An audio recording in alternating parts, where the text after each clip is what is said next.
Práctica número 6, calor específico. Somos el equipo número 7, conformado por Carballo Ambrosio María del Pilar, Santiago Rivera Emiliano, Santos Gómez Joel Emanuel y Sánchez Herrera Jocelyn.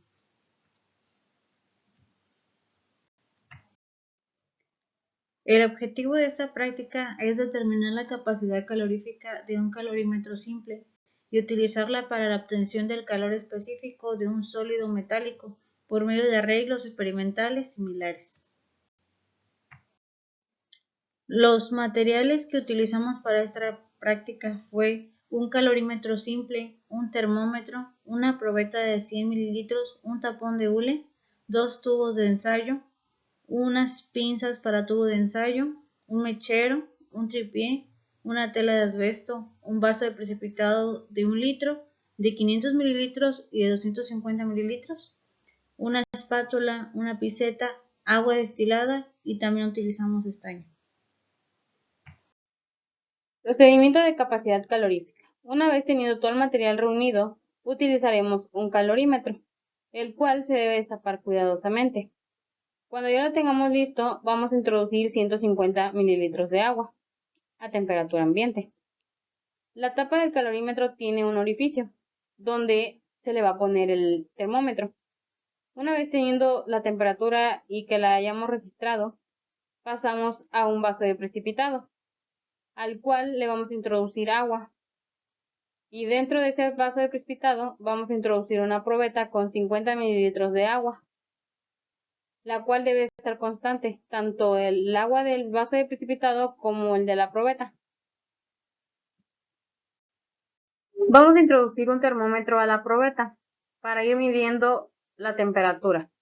Cuando llegue a los 40 centígrados, rápidamente vamos a llevarla al calorímetro, el cual se van a mezclar y vamos a introducir nuevamente el termómetro, pero ahora al calorímetro, para registrar la temperatura más alta.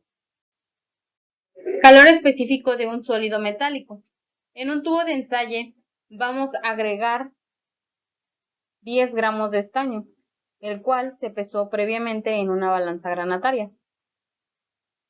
Teniendo el tubo de ensayo con el tapón, lo vamos a introducir a un vaso de precipitado de 500 mililitros. En este vamos a agregar agua y vamos a dejar que hierva con el tubo de ensayo dentro. Después, rápidamente introducimos el metal al calorímetro, lo tapamos, metemos el termómetro y checamos la temperatura más alta, que es la que se va a registrar.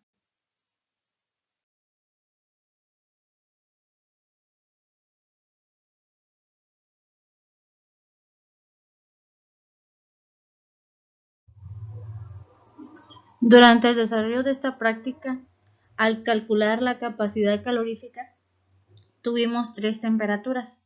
Primeramente la temperatura inicial, que fue la temperatura ambiente, que fueron de 23 grados centígrados. La segunda, que fueron los 100 grados centígrados, donde el agua se encontraba a su temperatura, donde bullía. Una temperatura 3, que fueron de 50 grados centígrados. Al sustituir datos y despejar la fórmula utilizada, tuvimos que la capacidad calorífica era de menos 83.33 calorías sobre gramos por grado Celsius. Para después calcular el calor específico del metal, que fue en este caso el estaño, de igual manera utilizamos un despeje que se puede observar en la imagen que se presenta, en donde de igual manera despejamos y utilizamos datos obtenidos en los cálculos anteriores, por lo que al final tuvimos una capacidad de 1.2594 calorías sobre gramos por grado Celsius. Cuestionario. A. Defina los términos de capacidad calorífica y calor específico. Capacidad calorífica. La capacidad calorífica es una propiedad física que representa la unidad de calor necesaria para elevar la temperatura de una determinada cantidad de una sustancia en un grado específico. Calor específico. El calor específico es una propiedad física de una sustancia que indica la cantidad de calor necesaria para elevar la temperatura de una unidad de masa de esa sustancia a 1 grado Celsius o Kelvin. B. ¿Qué tipo de propiedad son la capacidad calorífica y el calor específico? ¿Y por qué? Bueno, la capacidad calorífica es una propiedad extensiva, lo que significa que depende de la cantidad de material presente. Y el calor específico es una propiedad intensiva, lo que significa que es una constante para una sustancia específica y no depende de la cantidad de material. C. ¿Por qué debe determinarse la capacidad calorífica del calorímetro? Determinar la capacidad calorífica del calorímetro es esencial para corregir errores y compensar la transferencia de calor entre el sistema y el entorno, permitiendo mediciones más precisas y exactas. D. Mencione y explique posibles causas de errores del experimento. Alguno de los errores podría ser pérdidas de calor. Aunque un calorímetro esté diseñado para ser aislante, siempre habrá cierta transferencia de calor con el entorno. Esto puede conducir a una subestimación de calor específico, ya que por parte del calor generado o absorbido por la muestra puede escapar hacia el ambiente. Otro error podría ser el equilibrio térmico no alcanzado. Para mediciones precisas, es esencial que todos los componentes del sistema, puede ser muestra, calorímetro, líquido, etc., alcancen el equilibrio térmico antes de la medición. Si esto no ocurre, se pueden producir discrepancias en los resultados. Y calor absorbido por el propio calorímetro. Ese sería otro error. Si no se ha determinado correctamente la capacidad calorífica del calorímetro y no se ha tenido en cuenta en los cálculos, puede llevar a errores al calcular el calor específico de la muestra. E. La ecuación de Dunlop y Petit relaciona el peso atómico promedio de los elementos con su capacidad calorífica molar a volumen constante. La ecuación es la siguiente.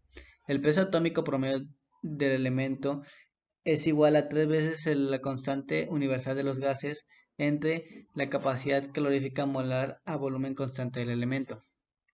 F. La conversión de calor específico de unidades de sistema internacional a unidades de sistema inglés implica el uso de factores de conversión adecuados.